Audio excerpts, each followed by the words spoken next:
Welcome back, guys. It's Toby from SBC Performance. We're going to run through our most requested video, which is our saddlebag guard install. All right, guys, for this install, you're going to need the following tools. It may vary a little bit depending on what year and model you're working on. On the new ones, the bag guard bolt's going to be a 9/16. You're going to want a 9/16 open end or box end wrench. And then for the top bolt, sometimes they're supplied, sometimes they're not. You're going to need a 7/32 Allen.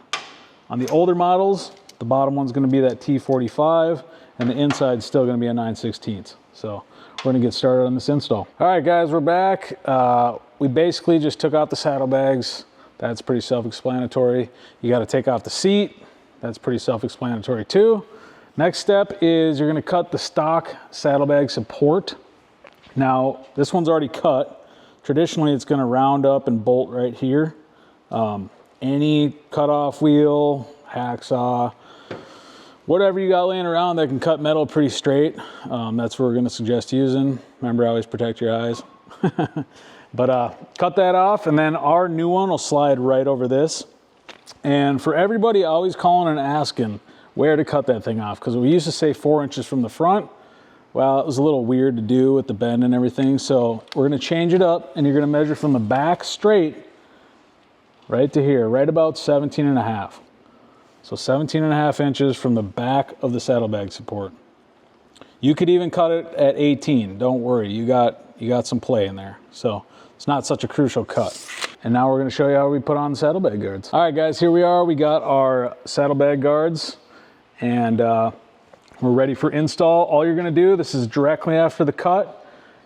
On this one, it happens to have aftermarket Hoffman side covers. They stick out a little bit more than stock, which is just fine. You're going to tilt it like this. You're going to slide this over that saddlebag support. Slide it until you think these are lined up pretty good, and tilt it up. And the holes should line up pretty well. And then this is a critical part that a lot of people forget. It's in our instructions. You're going to take the supplied spacer and put it between the frame and the saddlebag guard. Kind of hold it in there with one finger. On this model, always use Loctite again. You're going to put the 9/16 bolt through there, through the spacer. Then goes the nut on the back. Now again, don't tighten anything right now. Leave it loose. 3/8/16 button head that will supply if you need it. It's going to go right in here into the stock top bolt location under your seat. Again, finger tight. Nothing needs to be reefed down. As far as tightening sequence goes, you're going to tighten the bottom all the way and then tighten the top, and then you're done pretty quick. Repeat that step.